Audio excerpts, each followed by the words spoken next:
다산 정약용이 자신의 아들들에게 강조한 내용들이 몇 가지가 있는데 그 중에 하나가 뭐냐면 나눔과 섬김이었습니다. 제가 읽어보겠습니다. 재물을 잘 보관하는 방법으로 남에게 베푸는 것보다 더 좋은 것이 없다. 왜냐하면 도둑에게 빼앗길 것 필요도 없고 걱정도 없고 그리고 불에 탈 염려도 없다. 그리고 소나 말이 그것을 끌고 옮기는 수고로움도 없고 죽은 뒤에도 1000년 동안 아름다운 이름을 전할 수 있으니 이것만큼 섬김과 나눔만큼 천하에 이거보다 큰 이득이 있겠느냐. 다산 정약용의 글에 나온 것입니다. 자신의 아들들에게 남을 잘 섬기는 사람이 되라고 유훈을 남긴 것이죠. 그의 큰아들은 종 7품의 간직을 얻어 남을 도와주며 사는 사람으로 살아갔고, 둘째 아들은 노랫말로 농부들이 한문을 잘 모르니까 노랫말로 농업기술을 만들어서 농업기술을 보급하여 남들을 섬겼습니다. 이들 모두 남들을 섬기다가 자기 자신도 잘된 경우를 말하는 것입니다. 이것을 우리는 흔히 말해서 덤이라고 합니다. 덤이란 무엇이냐면 물건을 살 때에 제값 외에 뭔가 좀 더 얹어주는 것을 덤이라고 우리는 압니다. 성도 여러분, 저와 여러분에게는 육신의 부모님들이 계시죠. 그리고 영적으로 믿음으로는 하나님 아버지가 계십니다. 하나님 아버지는 저와 여러분들에게 핫비첩을 주셨는데 그것이 성경입니다. 그 성경에서 많은 내용들이 있지만 특히 하나님은 오늘 이 시대를 살아가는 우리들에게, 코로나19를 겪는 우리들에게 남을 섬기며 살라고 말씀합니다. 그러면 내 필요가 남을 섬기다가 우리의 필요가 덤으로 채워지는 일이 일어난다고 약속하고 있습니다. 여러분, 그러면 여러분, 왜 우리는 섬기는 사람이 되어야 할까요? 중요한 것이 있습니다. 우리는 예수님을 믿음으로 신분적으로는 하나님의 자녀가 되었습니다. 그러나 사역적으로는 하나님의 종으로 살아가고 있습니다. 하나님은 우리가 이 땅에서 하나님의 자녀로 살아가고 신분으로 살아가고 있지만 종의 마음을 품고 세상과 이웃을 섬기기를 원하시는 것입니다. 그럴 때 하나님은 저와 여러분에게 덤의 은혜를 주시는 것입니다. 그 대표적 사람이 오늘 우리가 읽은 요셉입니다. 토미 테니가 쓴 책 중에서 종의 마음이라는 책이 있습니다. 이 책에서 요셉에 대해서 토미 테니는 말합니다. 자, 제가 읽어볼게요. 요셉이 곧장 이집트의 총리 대신이 된 것이 아니다. 그는 종의 입구를 통해 정상에 이르렀다. 무슨 말일까요? 요셉은 야곱의 아들이라는 신분이 있었습니다. 하지만 하나님은 그를 종의 자리로 인도하시고 섬김의 자리로 인도하여 줬다라는 말입니다. 이것은 무엇을 의미하냐면 요셉은 이 땅에서 누군가를 섬겨야 했다라는 것입니다. 자녀이지만 마찬가지로 우리 역시도 이 땅에서 누군가를 섬겨야 한다라는 것입니다. 그 섬길 대상이 누구냐? 요셉을 통해 우리는 알 수 있다라는 거예요.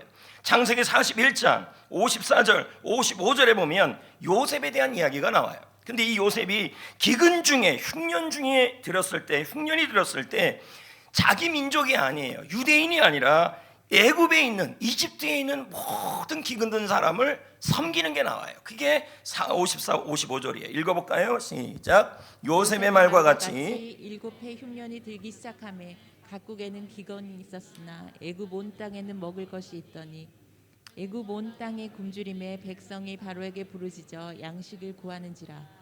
바로가 애굽 모든 백성에게 이르되 요셉에게 가서 그가 너희에게 이르는 대로 하라 하니라. 자, 요셉이 지금 누구를 섬기고 있냐면 자기 동족을 섬기고 있는 것이 아니라 뭐예요? 어려운 이웃. 우리로 한다면 뭡니까? 성도를 섬기는 것. 먼저 누구를 섬기고 있어요? 믿지 않는 사람들, 지역에 있는 사람들, 어려운 사람들을 섬겼다는 것입니다. 얼마 전 이의용 교수는 신문에서 다음과 같은 말을 해요. 기독교인들끼리만 좋아하지 말고, 기독교인들끼리만 감사하지 말고 사회 구성원을 향해서도 배려하고 섬기자, 이런 얘기를 하는 것입니다. 여러분, 우리가 섬겨야 될 첫 번째 대상은 우리 외에, 성도들 외에 이 지역에 있는 어려운 이웃들, 그리고 힘든 교회들, 그런 대상을 먼저 섬겨야 한다는 것입니다. 현재 취업, 창업, 그리고 부채 등 경제 활동들이 굉장히 여건이 좋지 않다고 합니다. 청년 실업률은 역대 최대치입니다. 25%. 그리고 코로나19를 지나면서 초소형 교회가 너무 많은 어려움을 겪고 있습니다. 우리 국민들의 우울 위험군이 18%나 증가했다. 예전에 비해서. 이 말은 굉장한 수치라는 것이죠.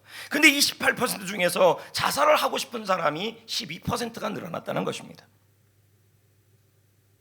이런 상황에서 교회가 할 일이 뭘까? 우리도 먹고 살기 바쁜데 우리가 왜 이 어려운 이웃을 섬기고 이 지역을 섬겨야 할까? 우리는 이런 마음이 들 때도 있죠.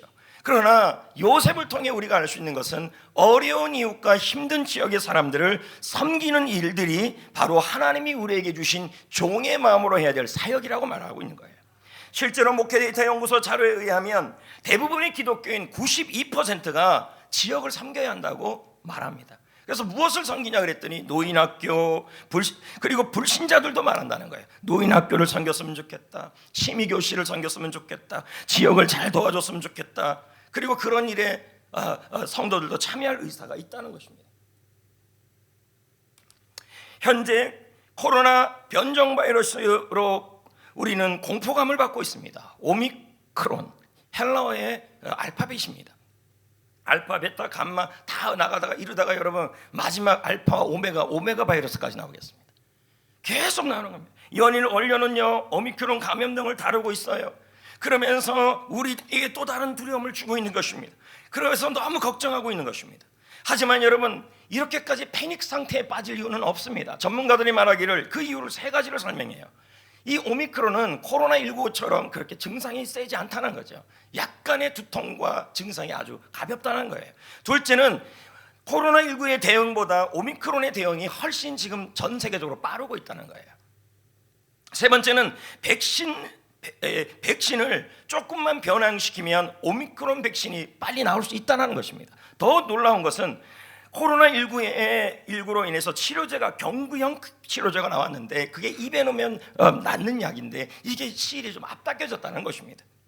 아무튼 여러분 하루속히 코로나에서 우리가 승리하기 위해 기도해야 되고 이럴 때일수록 교회가 지역을 위해 희망이 되고 소망이 되어야 할 줄 믿습니다. 다음으로 우리가 섬겨야 될 대상은 영적 가족들입니다. 자, 창세기 50장 21절에 보면요 요셉이 이집트 사람들만 섬긴 게 아니라 자신의 가족도 섬겨요. 자, 보자고요. 시작. 당신들은 두려워하지 마소서. 내가 당신들과 당신들의 자녀를 기르리이다 하고 그들을 간곡한 말로 위로하였더라. 네, 요셉은 가족 공동체를 섬기고 있는 것입니다. 우리들에게는 육적 가족도 있지만 영적 가족도 있습니다. 영적 가족은 교회 공동체이고 교회 안에 있는 어려운 분들이죠. 그래서 갈라디아 6장 10절은 말씀합니다. 우리는 읽어볼까요? 시작. 우리는 기회 있는 대로 모든 이에게 착한 일을 하되 더욱 믿음의 가정들에게 할지니라. 네, 그래서 뭐예요? 믿음의 가족들에게 더욱더 착한 일을 하라 이렇게 지금 설명하고 있는 것입니다. 그러므로 우리는 교회에서 자신의 은사에 따라서 청소, 수리, 찬양, 행정, 섬김 이런 일들을 할 수 있는 것이죠. 성도들끼리도 서로 섬기고 김치와 과일 반찬들을 서로 섬기면서 특히 여러분 교회 안에 어려운 성도들도 있다는 거예요. 그 성도들을 섬기는 것도 바로 뭐냐면 주님이 원하는 모습이라는 거죠. 우리가 지금 영혼구원 사행시대를 지금 진행하죠. 성탄절을 기점으로. 그래서 이번에는 저희들이 이 영혼구원 사행시의 시상을 하기 위해서 그러면 누구를 섬길까에 대한 대상을 결정했죠. 그게 뭐냐면 교회 안에서 식당을 하고 또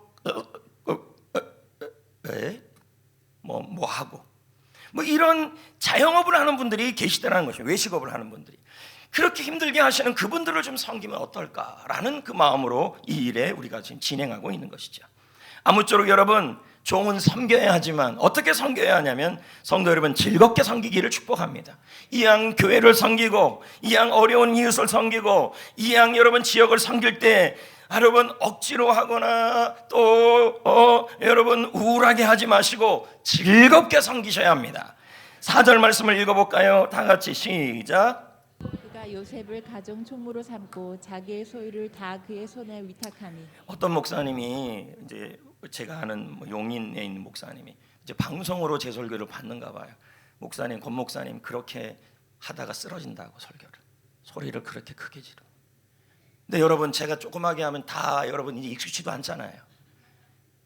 그러니까 제가 크게 설교하니까 제가 이렇게 설교하면 못 버틸 거래요. 근데 저는 늘 이렇게 해왔는데. 그런데 여러분 제가 크게 설교하는 것은 우리 어르신들은 귀가 좀 침침한 뭐라 그래요? 귀가 좀 그러니까 잘 들으라고. 또 젊은 분들은 졸지 말라고 이렇게 하는 거니까. 여러분 성경 읽을 때는 좀 크게 좀 읽어주시고 아멘 소리가 방송으로 다 나와요. 여러분 안 들리고 들리고가 목사님 소리만 크다 그러면 안 되잖아요. 아멘 소리도 좀 크게 하시고. 할렐루야. 종은 즐거움으로 섬겨야 되는데 보디발은 요셉의 섬김이 마음에 들었어요. 주인이. 그래서 그를 가정 총무로 세운 거예요. 왜 마음 들었을까요? 여러분 입장에서 여러분에게 직원을 쓰고 있는데 억지로 섬기는 사람이 좋아요? 즐겁게 섬기는 사람이 좋아요? 어떤 직원을 더 쓰기를 원해요? 그렇다니까요. 요셉은 즐겁게 섬겼어요. 주인을 섬기는 게. 그래서 에베소 6장 7절에 다음과 같이 말씀하는 거예요. 자, 저를 좀 보시기를 부탁드려요. 네. 이름을 부를 수는 없잖아요. 시작. 기쁜 마음으로 섬기기를 주께 하듯 하고 사람들에게. 공동 번역은 해석해요. 사람을 섬긴다고 생각하지 말고 지역을 섬기든 이웃을 섬기든 교회를 섬기든 주님을 섬기는 마음으로 기쁘게 섬겨라. 그러니까 여러분이 지역을 섬기는 것도 주님을 섬기는 마음으로, 교회를 섬기는 것도 주님을 섬기는 마음으로, 교회 안에 있는 자영업자를 섬기는 것도 주님을 섬기는 마음으로. 할렐루야. 즐겁게 섬기라는 거예요. 그래서 토미테니는 종의 마음에서 이렇게 말합니다. 자, 다 같이 읽어볼까요? 자, 고개를 들고. 제가 변사또는 아니잖아요, 여러분. 뭔 말인지 이해를 못하시네. 춘향이를 향해서 고개를 들어라 이렇게 하는. 제가 여러분 보고 그렇게 할 필요가 없잖아요. 자, 내 이름을 부르겠습니다. 어태선 집사님, 고개를 들고 저를 보십시오. 그 위에 뭐 있어요? 성경에? 네. 아니면 꿀 발라놨어요? 네. 시작. 예수님도 기쁨으로 제자들을 섬겼고 요셉도 기쁨으로 보디발을 섬겼다. 룻은 기쁨으로 나오미를 섬겼다. 다윗은 기쁨으로 하나님의 일을 섬겼다. 엘리사는 기쁨으로 엘리야를 섬겼다. 디모데는 기쁨으로 바울을 그러니까요. 섬겼다. 그럼 무슨 얘기예요? 전도할 때든 직장 상사도 하나님의 일도 여러분의 가족도 스승도 주님을 섬기듯이 기쁘게 섬기라는 거죠. 할렐루야. 저는 성전교회 와서 처음에 중고등부 교육, 물론 전임 사역도 했지만 중고등부 이 사역도 같이 병행했어요. 그때 제가 하나 느낀 게 있어요. 즐거움으로 섬긴다는 게 뭔지를. 지금보다 그때는요 전자드럼도 없는데 요즘에 애들이 중고등부 애들이 눈이 얼마나 높아졌는지요. 지금 들으면 마음에 안 든대요. 우리는요 요만한 거 갖고 쳤거든요. 그때 모든 게 부족했어요. 물질도 부족하고 사람도 부족하고 먹는 것도 부족하고. 그런데요 근데 제가 그때 기억했던 게 뭐냐면 너무 즐거웠던 기억이 있어요. 토요일이면 학생들이 함께 모여 악기 교실을 운영했고 여기저기서 드럼, 기타, 그리고 중창팀, 그리고 찬양팀. 그래서 그 아이들이 주일날 그 중고등부 예배를 막 20명, 30명, 40명, 50명, 60명 모여갖고 예배를 준비를 했어요. 아이들이요. 연극을 막 준비하고, 그리고 제가 설교 주제를 주면 그 주제 갖고 드라마를 준비하고 그렇게 예배를 준비를 했어요. 그리고 한 4시쯤 되면요 중고등부 임원들, 학생들, 드럼 친 애들, 그리고 찬양팀 애들 모든 팀들이 다 모여가지고 전도할 대상들, 그리고 그 기도 끝나고 가서 신방할 대상들을 놓고 아이들을 놓고 예배를 위해 기도를 하고요. 끝나고 나면요 뭐 있습니까? 근데 요즘은 중고등부 애들 보니까 뭘 자꾸 시켜달라 그래요. 우리는 시킬 것도 없었어요. 김치 넣고 들기름 넣고 볶았어요. 그냥 볶아 먹고 라면 먹고 다 기억할 겁니다. 다 이렇게 볶아 먹었는데도 그렇게 맛있어요. 그럼 제가 볶았을까요? 저는 못 볶아요. 잘요. 그럼 누가 볶아요? 중고등부 애들이 볶는 거예요. 그냥 팍 씹어놓고 거기다 침도 아마 뱉었을 겁니다. 목사님 보기 싫어요. 근데 그렇게 열심히 요리를 하는데요, 저는 그 시간이 너무 그리워요. 왜 그러냐면 그때 그 섬김을 할 때 즐겁게 했어요. 아주 즐겁게. 여러분, 주님의 일을 할 때는 뭔가 있어서 섬기는 게 아니라 없어도 즐겁게 섬기면 좋은 일인 것이죠. 저는 해피코스 준비하는 스태프들을 보면서도 이런 걸 느껴요. 한 영혼을 위해서 참 많은 걸 준비하잖아요. 이건 모를 겁니다. 해피코스를 준비하는 분들이 얼마나 수고를 많이 하는지. 그런데 여러분, 2년 전만 해도 여러분, 우리 시설 알잖아요. 예? 식당이 크기를 했어요. 환경이 무슨 새 가족을 준비했어요. 근데 목사님 앞에서 호텔식으로 준비하라 그러고, 그러니까 여러분, 여배우들이 내리면 이렇게 흔들게 하도록 카페트 막 준비하고, 그리고 여러분 밑에 지하에 있는 그 조등부실에다가 호텔 같지 않으니까 뭘 자꾸 늘어뜨리고, 그러면서 여러분 의상도 갖춰 있고 최대한 그렇게 했어요. 근데 영혼을 위해서 어떻게 했어요? 다들 그 없는 중에 열심히 했다는 거죠. 즐겁게 했다는 거예요. 왜요? 그 모든 일이 성전교회의 역사가 될 것이고 섬기는 대상이 복음을 통해 변화될 수 있기 때문인 거죠. 할렐루야. 이렇게 여러분, 이왕 주님의 일을 하고 교회 일을 하고 누군가를 섬길 때 주님을 섬기듯이 기쁘게 섬겨야 은혜도 되고 간증도 되는 것입니다. 아멘. 여러분, 섬길 때 또 어때야 할까요? 창세기 39장 22절에 보면요, 섬길 때는요, 누가 뭐라 그러든지, 누가 무슨 핀잔을 두든지 신경 쓰지 말고 내가 주님 앞에 섬기는 그 일에 만족하고 집중하셔야 돼요. 자, 볼까요? 시작. 간수장이 옥중 죄수를 다 요셉의 손에 맡김으로 그 재반 사물을 요셉이 처리하고. 자, 여러분 여기 보세요. 요셉이 보디발의 집에서 섬겼어요, 노예로. 그러다가 보디발의 처로 인해서 억울하게 감옥에 갇혔어요. 그러면 요셉은 보디발에게 따질 수 있는 거죠. 주인님, 내가 당신을 그렇게 잘 섬겨서 당신의 소유가 복을 받았고, 그리고 당신의 하는 일이 잘 됐지 않습니까? 나 덕분에. 그런데 왜 내가 이렇게 섬긴 대가가 이 모양 이 꼴입니까? 내가 묵묵히 섬긴 대가가 이 모양입니까? 따질 수 있는 거죠. 근데 요셉은 그러지 않았다는 거죠. 누가 뭐라 그러든지, 그리고 누가 핀잔을 두든지 상관없이 자기가 섬겨야 될 일에 집중했다는 거예요. 마치 향유옥합을 깨뜨렸던 그 마리아처럼, 마리아가 예수님을 향해서 섬겼더니 옆에 있던 제자들이 그렇게 말하잖아요. 그럴 거라면, 그렇게 섬길 거라면 차라리 다른 일 하는 게 더 낫다라고 그렇게 핀잔을 주잖아요. 참 재밌는 건요, 우리가 교회를 섬기든 지역을 섬기든 이웃을 섬기든 섬김을 할 때 꼭 그런 사람들이 있어요. 뭐라 그러냐면 이렇게 말하는 거예요. 아이고, 본인만 섬겨, 본인만 뭐 데코레이션 잘해, 본인만 뭐 물질 있어, 본인만 뭐 해. 꼭 이런 사람들이 있다는 거예요. 여러분, 그럴 때일수록, 그런 일들이 혹시 듣는다 할지라도 그럴 때일수록 여러분, 우리는 주님 앞에 섬기는 일에 집중하시고, 그리고 우리 교회 안에서는 그런 섬김에 있는 문화에 있는 사람들을 향하여, 섬기는 사람을 향하여 사랑과 격려하시기를 부탁드립니다. 할렐루야. 저 역시도요, 지금까지 어떤 계산을 하지 않았어요. 한눈을 팔지 않았어요. 여러분이 알다시피 저는 오직 제자 세우는 일, 그리고 영혼 구원하는 일이 목회의 본질이고 하나님이 가장 기뻐하는 일임을 알고 이 일에만 집중했어요. 제가 이 일을 하다가 뭔 소리인들 못 들었겠습니까? 별의별 소리 다 들었겠죠. 그런데 이 일을 제가 멈추지 않고 지금까지 왔던 일들은 뭐냐면 이 섬기는 일에 집중했기 때문이라는 거죠. 그리고 이 일이 하나님이 가장 기뻐하는 일이라는 것은 사실을 믿었기 때문이라는 것입니다. 그러므로 여러분, 섬기다가 억울할 때도 있어요. 남들이 알아주지 않을 때도 있어요. 그러나 여러분, 모든 것을 아시는 주님을 바라보고 묵묵하게 섬기는 일에 집중해 보시기를 부탁드립니다. 그렇다 보면 하나님께서 남의 필요를 채우다가 나의 필요가 채워지는 덤의 은혜가 생깁니다. 아멘. 또 한 가지는 여러분, 섬길 때는요, 기회가 늘 있어요. 이번에도 김치, 또 이웃을 섬기고 교회를 섬기고 데코레이션을 섬기고 할 때 늘 기회가 있는데, 이 기회가 왔을 때 여러분, 계산하지 말고 기회를 잡으셔야 돼요. 자, 보자고요. 창세기 40장 7절 8절 읽어봅니다. 시작. 요셉이 그 주인의 집에 자기와 함께 갇힌 바로의 신하들에게 묻되 어찌하여 오늘 당신들의 얼굴에 근심의 빛이 있나이까? 그들이 그에게 이르되 우리가 꿈을 꾸었으나 이를 해석할 자가 없도다.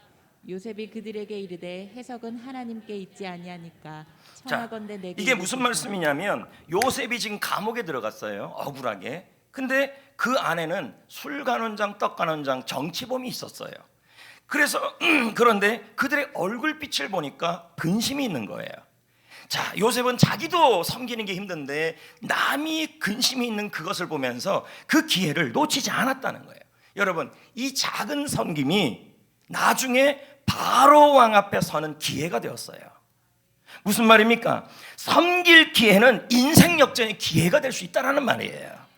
그러므로 섬길 기회가 왔을 때 머뭇거리지 마시고 하나님이 섬김에 대해서 감동을 주셨을 때 교회를 위해, 지역을 위해, 우리 교회 내년에 봉사를 위해, 섬김을 위해, 헌금 봉사를 위해, 또 찬양대를 위해 하나님이 내가 무슨 감동이 왔을 때 계산하지 말고 미루지 말고 고민하지 말고 여러분 그 기회를 잡으셔야 합니다.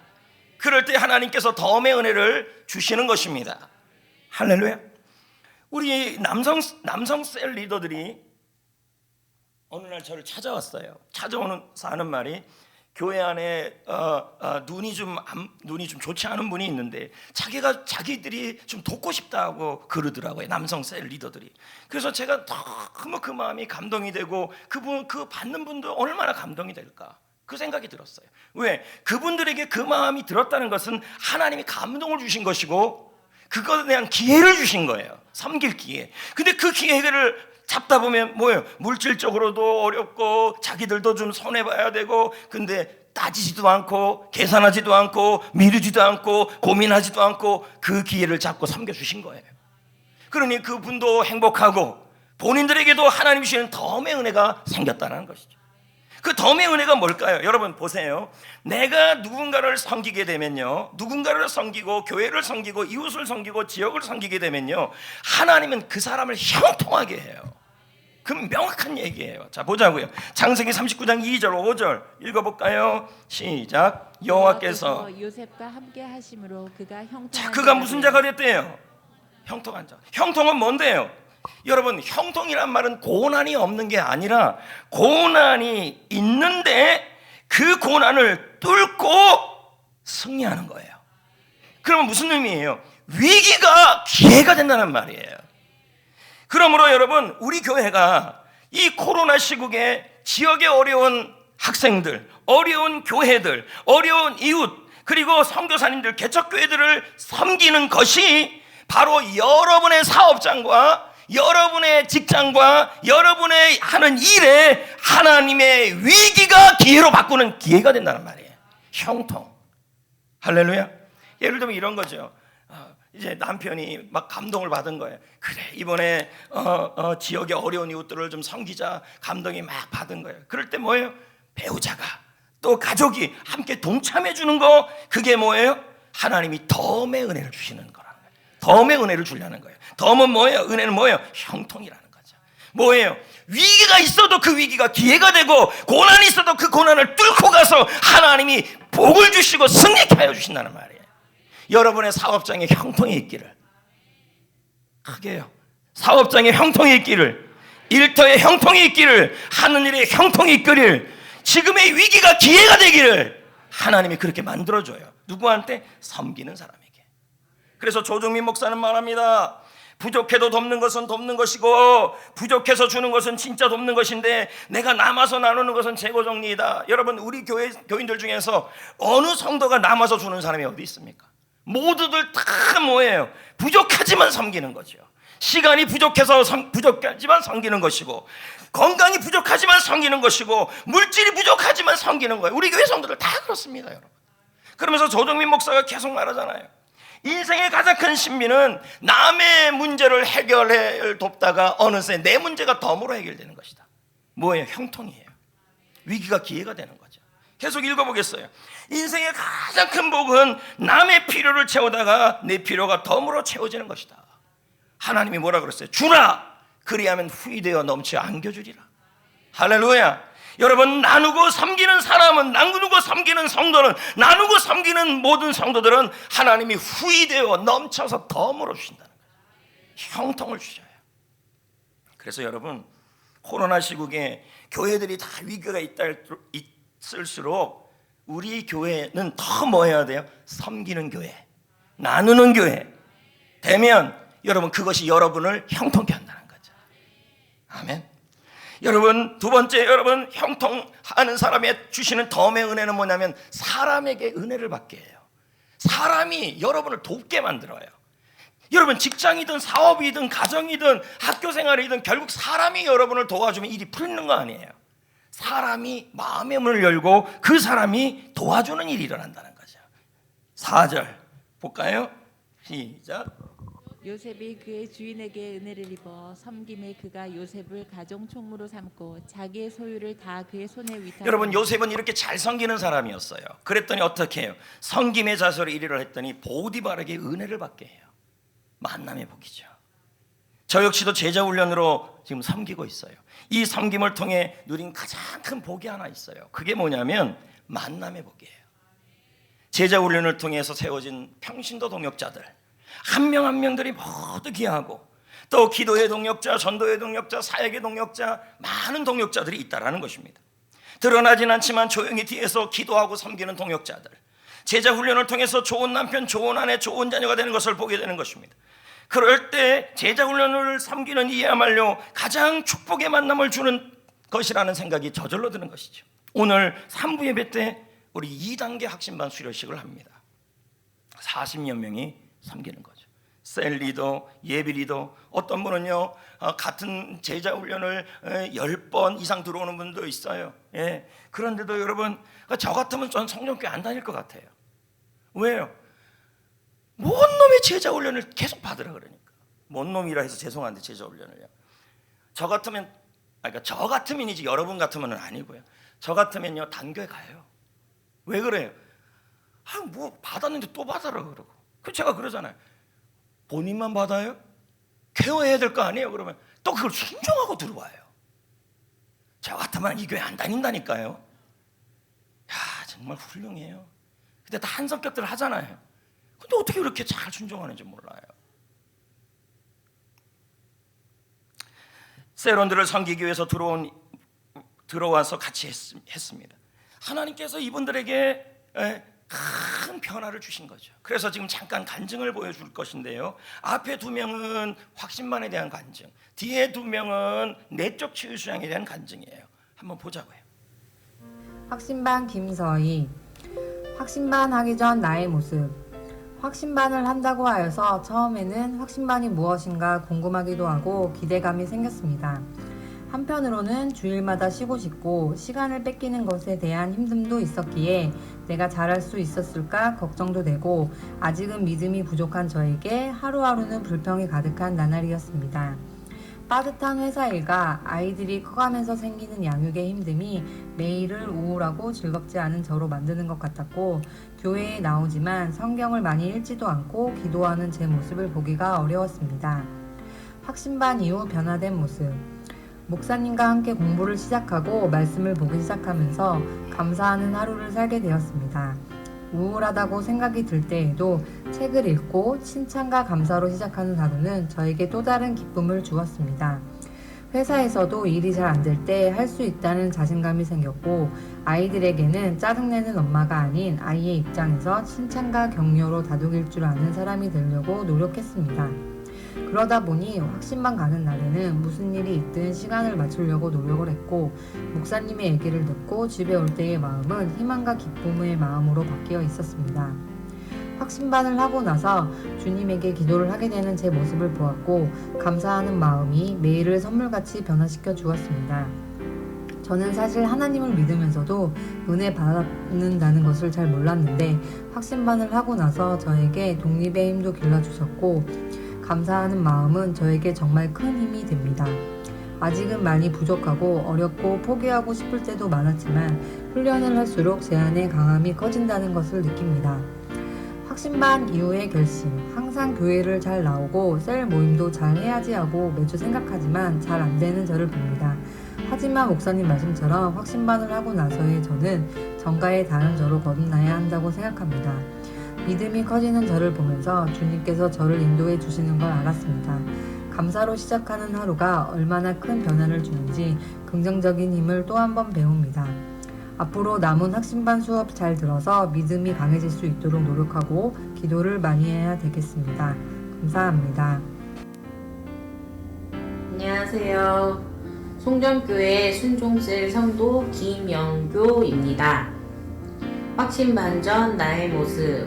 확신반전 저는 믿음의 크기와 힘이 아주 부족하고 과거의 신앙생활에 의지하며 살아가는 하나님께 다가가는 법을 모르는 닥치는 대로의 신앙생활이었습니다. 그냥 내 앞에 닥치는 대로 사역하고 닥치는 대로 기도하고 아는 만큼만 말씀을 이해하려고 하는 습관이 배어 있었고 의미 부여하지 않으며 크게 나의 신앙생활이 잘못되었다고 생각하지 않고 교회를 다녔습니다. 전도도 하고 싶은 만큼만 하고 모든 나의 명철에 맞춰진 신앙생활이었습니다. 확신반 후 나의 모습. 간절히 기도하고 싶을 때 내 마음과 말을 통하여 기도할 줄 몰랐던 저의 과거가 부끄러워집니다. 말씀으로 전진하지 않고 내 성격과 명철로 나아가던 나의 과거를 반성합니다. 이제는 나의 입으로 나오는 하나님의 힘을 빌려 전도하고 싶습니다. 구원의 주 하나님을 찬양하는 게 즐겁습니다. 크게 소리내어 기도하고 또 때론 조용하고 강하게 기도합니다. 하나님께 기대어 살고 싶습니다. 하나님의 동행이 감사합니다. 나의 생각과 말이 얼마나 귀한 전파이고 얼마나 귀한 것들인지 알게 되어 감사합니다. 확신 반 후 나의 결단. 앞으로는 나의 앞길은 하나님께만 맡깁니다. 사람에게 의지하지 않으며 그 의지를 하나님께 맡깁니다. 감사함으로 살아가려 합니다. 함부로 말하지 않고 하나님을 위해 쓰여질 유리한 말들을 고치고 고쳐 쓰려 합니다. 하나님께 나아갈 때 함께할 나의 세련들을 위해 기도하며 살고 모든 것을 지고 인솔해 주시는 우리 권준호 담임 목사님을 위해 기도합니다. 확신반은 성도들에게 선택이 아닌 필수여야 한다고 생각합니다. 주어진 것에 귀찮아하지 않고 당연히 여기면 하나님께서 꼭 도와주시는 걸 느끼고 사는 인생은 얼마나 행복한지 모릅니다. 확신반은 말 그대로 기도, 말씀, 전도, 그리고 사역, 우리 교회에 대한 모든 확신을 심어주고 나 스스로에게 하나님께 가는 확실한 길을 걷게 하는 꼭 필요한 가르침입니다. 저는 확신반을 나온 것이 자랑스럽고 우리 교회의 성도인 것이 자랑스럽고 우리 교회 목사님이 자랑스럽습니다. 송정교회는 사랑입니다. 안녕하세요. 김민지 성도입니다. 내가 체험한 하나님과의 새로운 만남. 내가 아닌 모든 사람들을 동일하게 사랑하시는 하나님의 공평하심을 알았습니다. 하나님은 나를 태초부터 사랑하시고 변함없이 함께 하시지만 그 하나님이 우리 부모님의 어릴 적부터 늘 함께 하셨고 함께 슬퍼하시고 돌아와서 하나님의 평안 안에 거하길 간절히 원하시고 계셨다는 것을 알았습니다. 하나님은 내가 행복하기를 원하시지만 다른 누군가도 동일하게 행복하기를 원하신다는 것을 알았습니다. 성령이 찾아오셔서 내게 주신 결단. 성령님께서 상처받은 내 영혼을 만져주시며 살아계신 하나님께 소망을 둘 때 하나님이 나타나서 늘 도와주실 거라는 말씀을 주셨습니다. 내 스스로 상처를 바라보며 또 상처받진 않을까 혹은 상처받을 때를 떠올리며 자존감이 힘을 잃을 때 나는 살아계신 하나님이 늘 도우실 것을 믿으니 그것으로도 든든하고 자존감이 살아나야 한다고 생각했습니다. 성령님의 도움으로 내가 이루어야 할 비전. 성령님의 도움으로 나는 늘 날마다 회복되고 두려움이 없으니 그 담대함으로 세상에 우뚝 서 있는 주의 자녀이고 싶습니다. 세상 사람들이 나를 볼 때 가진 게 없어 보일지라도 하나님이 주신 당당함과 자신감으로 그들이 나를 무시할 수 없고 오히려 두려움으로 마주하게 되기를 원합니다. 그리고 그 끝에서 그들이 살아계신 하나님을 보게 되기를 원합니다. 감사합니다. 안녕하세요. 혁신반 신지혜 청년입니다. 그동안 여러 번 내적 치유 수양회에 참여하기도 했고 퇴근 후 참여하는 거라 피곤하기도 하고 집에 있는 하소리도 신경이 쓰여서 기대감보다는 귀찮음이 더 컸던 것 같습니다. 설상가상으로 자리도 제일 앞자리여서 꼼짝없이 목사님의 타깃이 되겠구나 싶었습니다. 감사하게도 제일 앞자리여서 집중해서 듣다 보니 또 새로운 은혜도 받게 되었습니다. 아버지 하나님, 견고한진, 용서해야 할 사람을 생각하면서 답답했습니다. 아무리 생각해도 아버지에 대한 상처도 견고한진도 용서할 사람도 떠오르지 않았습니다. 문득 내치를 처음 했을 때가 생각이 났고 그때는 써야 할 상처들이 엄청나게 많았었다는 게 기억이 났습니다. 귀찮아하며 반강제로 참여한 여러 차례의 내적 치유 수양회를 통해 하나님은 저의 마음을 만지시고 상처로 가득한 저의 마음을 치유하셨습니다. 상처 없이 깨끗하고 튼튼한 마음이 되게 하셨습니다. 하나님의 저를 향한 사랑이 얼마나 크신지 새삼 느껴지고 감사했습니다. 저는 마음에 견고한 진이 생기지 않도록 계속 저의 마음을 잘 돌보려고 합니다. 목사님께서 말씀하신 내적 치유는 여러 번 해야 한다는 말씀이 무슨 뜻인지 체험한 것 같습니다. 또한 하나님께서 저에게 부어주신 그 사랑에 보답하기 위해서라도 더욱 영혼을 구원하여 제자 삼아 번식하는 일에 힘을 다하겠습니다. 감사합니다. 정정을 해야 되는데 자기가 아직도 청년인 줄 알아요. 신지의 청년이라 그랬는데 그 애는 왜 또 앞에 앉고 있어요? 청년은 아니고 신지의 성도 또는 아줌마 이렇게 해야 맞죠. 어떻든 여러분, 하나님은 섬기는 사람에게 위기가 기회가 되게 하시는 형통을 주시고 또 만남의 은혜도 주실 줄 믿습니다. 근데 하나 더 주는 게 있어요. 그게 뭐냐면 높여주셔요. 마태복음 20장 27절에 보면 너희 중에 누구든지 으뜸이 되고자 하는 자는 뭐가 되라 그래요? 종이 되라. 여러분, 섬기는 사람을 하나님이 높여요. 그리고 그 섬김을 통하여 그 높임을 통하여 섬김의 도구가 되게 하여 주신다라는 것입니다. 이와 같이 섬김은 우리에게 축복의 통로가 될 수 있다라는 거예요. 하나 더 섬김을 통해 주는 것은 저 하늘나라에 상이 있어요. 읽어봅시다. 히브리서 11장 26절 시작. 그리스도를 위하여 받는 수모를 애굽의 모든 보화보다 더 큰 재물로 여겼으니 이는 상 주심을 바라봅니다. 하늘에 뭐가 있다고요? 상이 있다.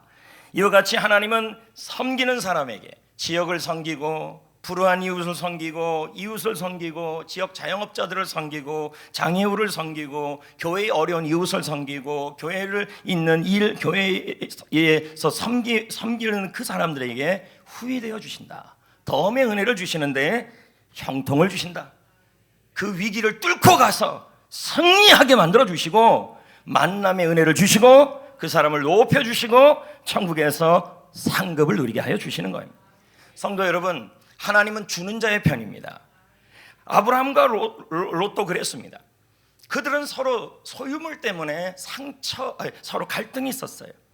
근데 아브라함은 늘 무슨 쪽을 택했냐면 양보하는 쪽을 택했고 주는 쪽을 택했어요. 남들 보기에는 바보 같죠. 왜? 자꾸 주기만 하고 양보만 하니까. 반면에 롯은 어떻습니까? 세상적으로 보면 굉장히 약삭빠릅니다. 경제적 이득도 얻었어요. 하지만 여러분, 끝을 보십시오. 누가 형통했습니까? 아브라함입니다. 롯은 어땠습니까? 그의 가정, 그의 배우자, 그의 자녀, 그의 사위들을 보십시오. 하나같이 전부 다 무너져 버렸다는 것입니다. 이와 같이 여러분, 우리가 아브라함은 정반대로 하나님께서 섬기는 자의 입장, 주는 자의 입장이 됐을 때 하나님께서 그 아브라함을 위해서 하나님께서 덤의 은혜를 준 거예요. 그러면 여러분, 아브라함이 있어서 좋겠습니까? 그거 양보하면 목초지가 없는데 있어서 준 게 아니에요. 그럼 뭐예요? 하나님을 믿음으로 준 거예요. 하나님이 채워줄 걸 믿음으로, 하나님께서 형통하게 할 것을 믿음으로, 하나님께서 사람의 복을 줄 것을 믿음으로, 높여줄 것을 믿음으로 섬긴 거예요. 저는 그래서 바울의 고백이 참 제 마음에 꼭 품고 있습니다. 사도행전 20장 25절에 뭐라고 나옵니까? 범사에 여러분에게 모범을 보여준 바와 같이 수고하여 약한 사람을 돕고 또 주 예수께서 친히 말씀하신 바 주는 것이 받는 것보다 복이 있다 하심을 기억하라. 이게 무슨 말입니까? 나는 연약한 지체를 돕고 교회를 세우고 교회를 살리고 그래서 그 모든 것에 내 인생을 헌신했다. 내가 소중히 여겼던 것들을 양보했다. 주는 자가 되었다. 그랬더니 하나님이 나를 존귀하게 되었다. 여러분도 주는 것이 받는 것보다 복되다고 하신 하나님의 약속을 기억하며 살아라. 저도요, 이 말씀, 이 주는 것이 받는 것보다 복이 있다는 말씀이 제 삶에서 체험하고 있어요. 섬기는 일이 참 귀해요. 그래서 남들은 저보고 뭐라 그러냐면 바보 같다고 그래요. 자꾸 나누고 주고 섬기고. 그런데 나누고 주고 섬기는 것이 왜 이렇게 아깝지 않은지 모르겠어요. 교회를 위해 섬기고 교회를 위해 헌신하고 그리고 지역에 있는 사람들에게 밥을 사주고 세미나비를 다 내주고 아깝지가 않아요. 그럼 여러분들이 그럴 겁니다. 목사님 그렇게 자꾸 다 교회에다가 주고 이 지역 교회에다가 밥 사주고 그러면은 목사님은 어떻게 살아요? 여러분이 살려야죠. 아멘 안 하시네. 노후는 어떻게 해요? 여러분이 책임져 줘야죠. 나중에 원로 목사 됐다고 모르는 척 할 거예요? 다 같이 은퇴할 분들이에요. 다 새로 오는 목사와 함께 할 분들은 여기 몇 명이나 아까 하솔이나 있겠죠. 다 저와 함께 끝날 사람들이에요. 여러분의 마음을 이해하겠어요. 그런데 여러분 저한테 입이 마르네요. 여러분 얼마나 건조한지. 얼마 전에도요 자꾸만 이제 죽는 일이 일어나니까 개척교회 목사님 한 분이 저한테 전화를 한 거예요.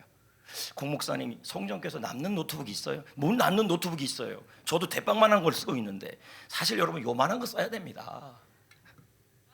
근데 저도 그런 거 쓰고 있는데 남는 노트북이 없냐는 거예요.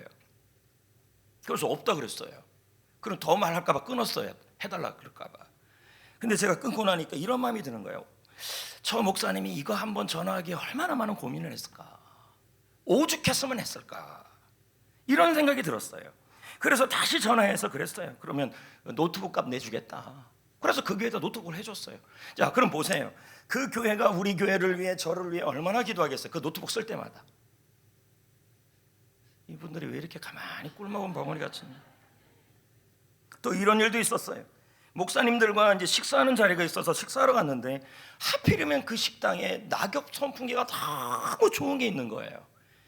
그런데 그 목사님이 저한테 하는 말이 뭐라 그랬냐면 우리 시설에 우리 교회 너무 어려운데 저 낙엽 선풍기 하나 사주면 안 되냐 송정교회가. 내가 그랬어요. 우리 교회는 건전지 넣어서 쓰고 있다고.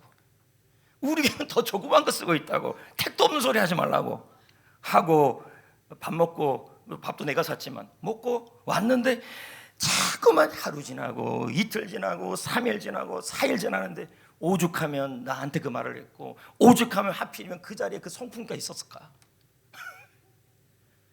결국은 여러분 일주일 만에 그걸 사줬다니까요. 그러더니 제가 경목 그 회의 때문에 갔더니 딱 열어서 이거 샀다고 딱 또 보여주대요. 여러분 또 이런 일도 있었어요. 제가 말하는 게 너무너무 많아요. 안 한 게요. 추수감사절을 앞두고 작은 교회 목사님이 힘들게 문자를 보낸 거예요.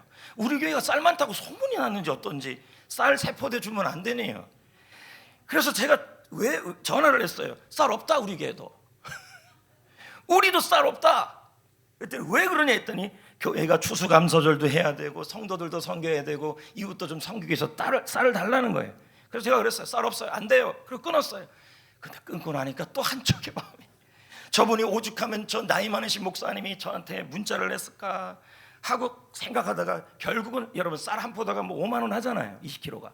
그래서 그 3포대 값을 제가 계좌로 보내줘 버렸어요. 얼마나 바보 같아요 여러분. 바보. 그 돈 잘 저축했다가 내 노후를 위해 여러분이 내 노후를 책임져 줘야죠. 이봐 이분들이 아멘 해야 되는데 이 앞에 있는 장로님들이 다 고개 숙이고 있네. 근데 참 신기한 건요, 나눌수록 제가 부족한 게 아니라 나눌수록 풍성해지더라는 거예요. 오히려 제가 많이 나누고 우리 교회가 많이 나눌수록 여러분, 우리 교회 성도들의 가정과 일터가 형통해질 겁니다. 위기가 기회가 될 겁니다. 하나님이 높이실 것입니다. 할렐루야. 그리고 하나님께서 많은 사람을 사업장과 일터에 보내줄 겁니다. 잠언 11장 24절에 이런 말씀이 있습니다. 흩어 구제하여도 더욱 부하게 되는 일이 있다. 자꾸 나누는데 오히려 가난해지는 게 아니라 하나님이 부하게 하신다는 거죠. 근데 오히려 과도하게 아껴서 아낀데 전혀 나눌 줄 몰라요. 섬길 줄 몰라요. 그런데 뭐예요? 그런데 아끼는데도 오히려 가난해질 수도 있다는 거죠. 여러분 보기에 지역 주민을 섬기고, 지역 주민을 섬기고, 지역 개척교회를 섬기고, 영적 가족을 섬기고, 성전교회의 필요를 섬기는 일들이 여러분 보기에는 낭비 같고 쓸데없는 일 같아요. 하지만 여러분, 하나님께서 우리에게 어려운 이웃을 주시고, 지역 주민을 주시고, 영적 가족을 주시고, 우리에게 지역에 어려운 사람을 두신 것은 그 사람들이 우리의 형통의 통로가 되라고 주신 거예요. 아멘. 섬김은 낭비가 아닙니다. 나눔은 낭비가 아닙니다. 저는 요즘 예수님이 베드로에게 했던 그 말씀이 계속 가슴에 남아요. 요한복음 21장의 내용이 무슨 내용이냐면, 요한복음 21장에 보면 예수님이 베드로에게 이렇게 말해요. 베드로야, 네가 젊었을 때는 네가 허리띠를 띄었다. 네가 원하는 때에 띠를 띄었다. 근데 네가 늙어서는 네가 띄는 게 아니라 남이 너에게 허리띠를 띄게 할 거다. 저는 이 말을 요즘 공감하고 있어요. 우리 교회가, 저나 여러분이, 우리 교회가 예전에는 내가 섬기고 싶을 때, 내가 섬기는 사람에게, 그리고 내가 섬기고 싶은 비용으로, 내가 섬기고 싶은 시간에 내가 띠를 띄었어요. 근데 교회가 점점 커지고 사이즈가 커지니까 이제는 어른 교회가 되어가면서 어떤 일이 일어나냐면, 내가 원해서 띠를 띄는 게 아니라 남이 원해서 전화가 오고, 내가 원해서 그 비용을 얘기하는 게 아니라 남들이 원해서 그 비용이 책정이 되고, 그런 일들이 이제 일어나고 있다는 거예요. 예전에는 우리가 섬길 예산으로 우리가 원하는 때 섬겨도 돼요. 그런데 지금은 그러지 않아요. 다른 교회 목사님들이 지역이 원하는 시간에 그들이 원하는 물질을 주어야 될 때가 되었다는 거죠. 이게 바로 어른 교회의 모습이라는 거죠. 여러분, 여러분, 그림자라는 게 있어요. 그림자는 작은 그늘을 말해요. 그래서 여러분, 강아지 그늘이라고 안 하고 그림자라 그래요. 전봇대 그늘이라 안 하고 그림자라 그래요. 왜요? 그림자는 자기만 들어가요. 그늘은 뭐냐면 사람들이 들어가서 피할 수 있는 게 그늘이에요. 그래서 나무는 그림자가 있는 게 아니라 그늘이 있어요. 저는 우리 교회가 그림자가 있는 교회가 아니라 그늘이 있기를 원하고, 우리 성도들이 그림자가 있는 게 아니라 큰 그늘이 있었으면 좋겠어요. 자기밖에 모르는 교회, 자기밖에 모르는 성도가 아니라 다른 교회를 섬기고, 선교사를 섬기고, 개척교회를 섬기고, 이웃을 섬기고, 교회에 힘든 사람을 섬길 수 있는 그림자가 있는 교회가 되기를 원한다는 거죠. 지난 가을에 우리 교회는 창립감사 예물을 지역을 위해서 헌금을 우리가 드렸죠. 근데 그 예물을 가지고 어떻게 했습니까? 우리 교회 성도가 아니라 내가 원하는, 여러분, 우리 교회를 섬긴 게 아니라 지역에 있는 불우한 아이들을 장학금을 줬어요. 그래서 그 아이들을 교회에다 불러다가 예배당 시간에 든 게 아니라 아이들도 좀 창피할 수 있으니까 소그룹실에서 다 이렇게 나눠줬어요. 그 부모님들도 같이 왔더라고요. 그리고 그 예물로 어려운 단체, 개척교회, 지역교회 연합회에다가 100만 원씩도 드렸어요. 또 우리는 이번에 김장김치를 통해 장애우를 섬겼어요. 그리고 추수감사절날 여러분 알다시피 우리 지역에 있는 자영업자들이 많은데 그 자영업자들에게 많은 비용을 또 우리가 섬겼어요. 이번 성탄절에는 성탄감사헌금으로 사랑의 라면을 준비하여 지역의 어려운 이웃들에게 라면을 또 전달하려고 하는 것입니다. 그래서 영혼구원 사행시 대회를 통하여 교회 안에 있는 또한 자영업자들도 섬기려고 그럽니다. 어제는 우리가 동부경찰서의 그 현관에다가 성탄 트리를 크게 했습니다. 저는 이 모습을 보면서 무슨 생각이 들었냐면, 참 귀하고 감사하다. 저는 우리 교회 성도님들과 중직자들과 장로님들에게 감사의 마음들이 많아요. 여러분들이 저에게 힘이 되어 주니까 제가 이렇게 섬길 수 있는 거 아니겠습니까? 많은 목사님들이 말합니다. 성도님들과 장로님들과 중직자들이 목사님에게 큰 힘이 되어 주니까 목사님이 이렇게 잘 섬긴다. 지난주 요양병원에 계신 한 성도님의 딸에게서 전화가 왔어요. 이분은 수원에서 우리 교회를 나오고 있는 분이에요. 그런데 몸이 안 좋아져서 요양병원에 입원한 거예요. 그러면서 그 딸이 이렇게 말했어요. 우리 엄마가요 같이 왔어요. 늘요 수원에서요. 드림센터를 위해 2년 전부터 작정하면서 드렸던 매일매일 꼬깃꼬깃 모였던 그 헌금을 못 드려서 계속 가슴 아파하고 있다고. 그걸 보내고 싶다고. 저는 그 말을 한 푼 두 푼 모아서 드린다는 그 연락을 들었을 때 이분이 있어서 드리는 분이 아니다. 아니 우리 교회 어떤 성도 중에서 있어서 드리는 분이 있겠습니까? 근데 교회를 사모하고 교회를 섬기는 모습에서 제가 감동이 된 것이죠. 오늘 일부 예배를 마치고 제가 설교 준비를 하고 있는데 김은승 권사님이 저에게 온 거예요. 오시면서 이분들은 서도원 장로님, 김은승 권사님, 서동열 집사님, 이분들은 매년 우리 교회를 위해서 쌀을 지역을 위해서 쓰라고 주셨던 분들이 아닙니까? 예. 제가 특별히 오늘 이름을 또 이렇게 언급하는 것은 그동안 그 오랫동안 섬겼던 게 너무 귀하다는 얘기죠. 누가 할 수 있습니까? 그러면 우리 서도원 장로님 가정이 돈이 있어서 그렇게 섬겼을까요? 제가 보기에는 그렇지 않을 거라는 거죠. 믿음으로 섬겼을 거라는 거죠. 제가 또 그분들 이름을 거론한다 그래서 목사님 왜 누구 이름은 거론하고 안 거론하고 그동안 몇 년을 그렇게 섬긴 것이 한번 우리가 축하해 줄 일이고 축복해 줄 일이라는 거죠. 또 예배 끝나고 나서 가가지고 대놓고 아이고 그렇게 섬겼으니까 커피 한 잔 사, 이게 아니라 여러분이 사야죠. 격려해 주세요. 괜히 입 삐죽삐죽 그렇게 하지 말고 와서 그러는 겁니다. 목사님 오랫동안 그렇게 라면이 아니군요. 쌀을 그렇게 섬겼는데 이번에는 쌀을 안 낼 거예요. 그래서 지난번에 식사할 때도 그래서 제가 속으로 조금 좀 서운하려고 그랬었어요. 그런데 대신 목사님 이런 얘기를 하는 거예요. 장로님도. 그럼 무슨 얘기를 하냐면 그거 줘봤자 자꾸 그렇게 쌀 줘봤자 목사님이 자꾸 개척교회만 돕는다는 거예요. 우리 교회는 하나도 쓸모가 없다는 거예요. 나도 끄떡끄떡 됐죠. 저도. 그래서 이번에는 하나님께 직접 헌금하겠다는 거예요. 그래갖고 여러분 그렇게 이번에는 쌀이 아니고 교회를 위해 쓰라고 가져온 거예요. 그러니까 제가 느낀 게 뭐냐면 제 마음속에 정말 하고 싶은 게 너무 많거든요. 이거 LED 스킨든 이거 파노라마를 하고 싶은데 이거 건들지도 못하고 있어요. 비용이 막 이걸 하지도 못해요. 이건 아직까지도 해보니까 너무 작아요. 얘가 여기도 좀 나와야 되고 여기도 좀 나와야 되는데 이봐요. 여러분은 생각도 안 하고 있었잖아요.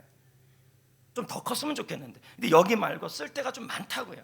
그런데 이 장로님 네 분하고 이 부분에 있어서 또 이렇게 헌신을 해준 거예요. 제가 생각하기에 무슨 생각이 들었냐면 몇 년 동안 변함없이 섬긴 것도 귀한데 또 교회를 위해 쓰라고 이렇게 어려운 이웃을 쓰라고 위해서 주는 것도 귀한데 저분들이 있어서 드렸을까? 그건 아니라는 거죠. 믿음으로 드렸을 것이다.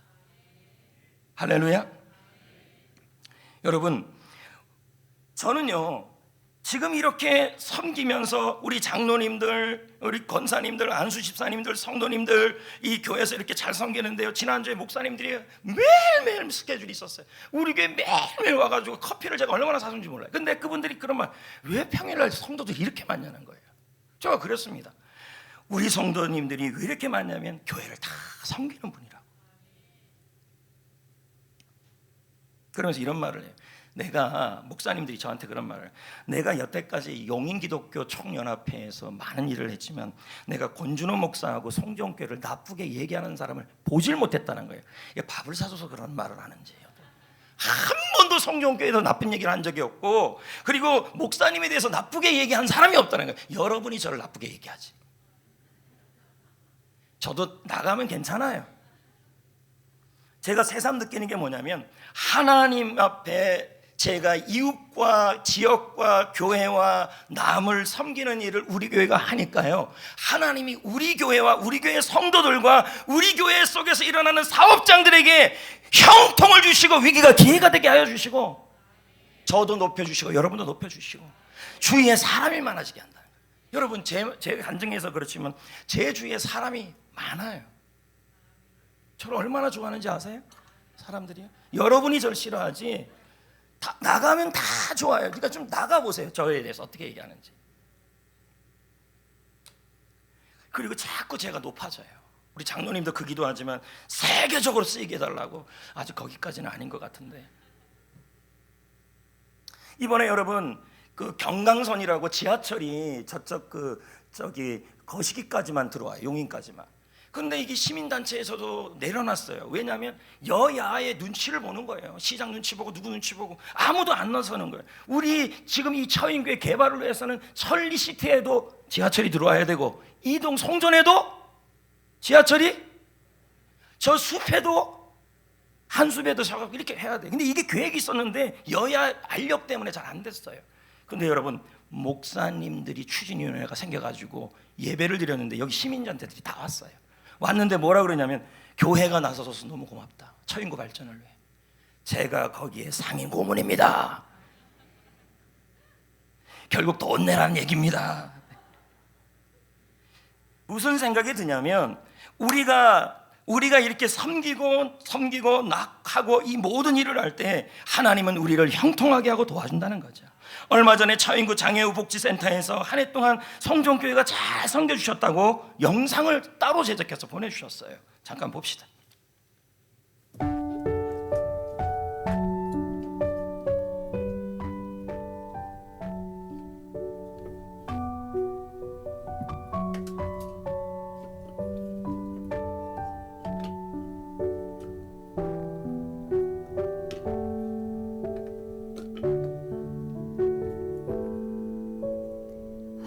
화려하지 않아도 정결하게 사는 삶, 가진 것이 적어도 감사하며 사는 삶, 내게 주신 작은 힘 나눠주며 사는 삶, 이것이 나의 삶의 행복이라오. 화려하지 않아도 정결하게 사는 삶, 가진 것이 적어도 감사하며 사는 삶, 내게 주신 작은 힘 나눠주며 사는 삶, 이것이 나의 삶의 행복이라오. 이것이 행복이라오. 세상은 알 수 없는 하나님 선물, 이것이 행복이라오.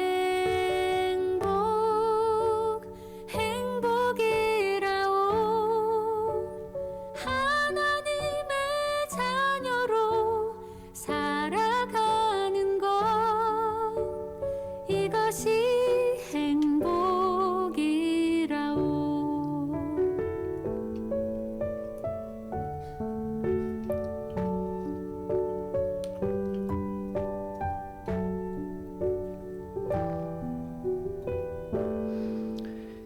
저희가 상반기에 좀 도왔어요. 그걸로 이제 이 장애우 학생들의 태블릿 PC 온라인 교육을 위해서 그게 지원이 됐고, 그리고 지금 뭐 계속 저희들이 이렇게 섬겨줬다고 너무 감사하더라는 거죠. 저는 이 모습을 보면서 여러분들을 좀 축복하고 싶어요. 그리고 우리가 이 섬기는 일이 정말 이게 있어서 하는 일이 아니라 믿음으로 섬기는 거고, 어떤 분은 또 화장실 앞에다가 성전교회 자영업자들을 섬깁니다. 헌물표 딱 붙여놨더니 저거 피해야지, 일로 가야지. 자, 이렇게 하지 마시고, 예, 우리가 서로 있어서 섬기는 게 아니라 섬길 때 형통해지는 거잖아요. 섬길 때 하나님께서 높여주는 거잖아요. 서로 이 섬기는 모습이 너무 귀하고 감사한 일이죠. 이 일을 할 때 여러분이 도와주지 않으면 제가 어떻게 하겠습니까? 아무리 비전이 있고 있어도요. 여러분, 여러분들을 제가 축복하기를 원합니다. 1절만 부르고 말씀을 마무리합시다.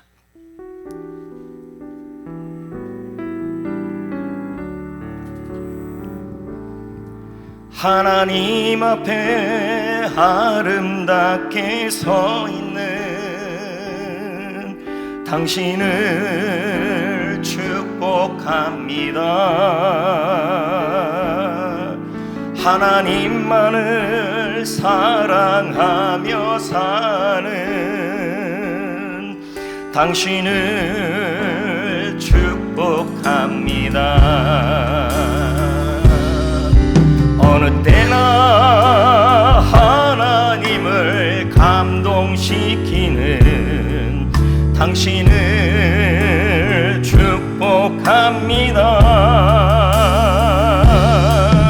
고객통로 은혜의 통로가 되는 당신을 축복합니다. 잠깐 우리 기도합시다. 여러분, 옹달샘은요 막는다 그래서 울타리를 친다 그래서 물이 나오는 게 아니라 자꾸 퍼져야 나오는 것이죠. 여러분, 우리도요 나눌수록 넘치게 되는 것이죠. 하나님, 나눔을 통해 형통해지게 하시고, 나눔을 통해 위기가 기회가 되게 하시고, 나눔을 통해 만남의 복을 누리게 하시고, 섬김을 통해 높여주시옵소서. 위에서 다 같이 10초만 기도합시다. 하나님, 나눔을 위해 우리는 존재하는 줄 믿습니다. 이웃을 위해, 지역을 위해, 영적 가족을 위해, 교회를 위해 나누게 하여 주셔서 하나님, 교회를 섬기다가 남을 섬기다가 내 필요가 덤으로 채워지는 은혜가 있기를 원합니다. 주여, 복을 내려 주옵소서. 즐거움으로 섬기게 하시고, 섬기는 일에 집중하게 하시고, 섬길 기회를 놓치지 말기를 원합니다. 예수님의 이름으로 기도합니다. 아멘. 두 손을 모으시겠습니다. 하나님 아버지, 우리가 있어서 나누는 것이 아니라 주님의 은혜로 나누고 믿음으로 나눕니다. 섬깁니다. 지역을 섬기고, 영적 가족을 섬기고, 교회를 섬기고, 이웃을 섬길 수 있는 감동을 주심을 감사합니다. 섬김을 통해 형통해지게 하시고, 위기가 기회가 되게 하시고, 높아지게 하여 주옵시고, 상급을 주시고, 후이되어 넘치게 채워 주시옵소서. 예수님의 이름으로 기도합니다. 아멘.